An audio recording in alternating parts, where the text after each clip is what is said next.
సరే కాదు మాకు కళ్ళ నెత్తురు కారుతుంది. ఈయన్ని ఆత్మహత్య చేసుకొని వస్తాం. ఒక్క సంచి బయటికి వెళ్తే నిన్ను వస్తేనేమో చదువు రాదు. ఎట్లా చేయాలరా? నువ్వు ఒక రైతు డీలర్ అయితే మొట్టగడవరైతే మాకు చదువు రాదా, మొట్ట రాదా? వీళ్ళందరి కొడుకు అంతే. అమ్మ బూత్ మాటలు కాకుండా వేరే మాటలు మాట్లాడండి. బూత్ మాటలు వద్దు వద్దు కదా ఒక్కటి. అరే మరి ఏం చేయాలి?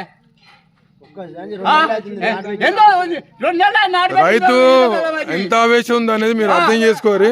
కానీ రైతుల నిర్లక్ష్యం, మన నిర్లక్ష్యం కూడా చేయొద్దు. మనం కూడా నిర్లక్ష్యం చేయొద్దు అండి. ఒకరి రైతు అంత ఆవేశపడుతుంటే సపోర్ట్ చేయకుండా పోతుంది కొంతమంది.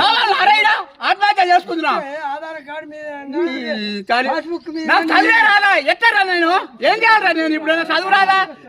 ఓడో లంచ ఓడుకు 100 రూపాయలు చూసుకొని ఆడ బుక్ చేస్తుడట మీ సేవరా.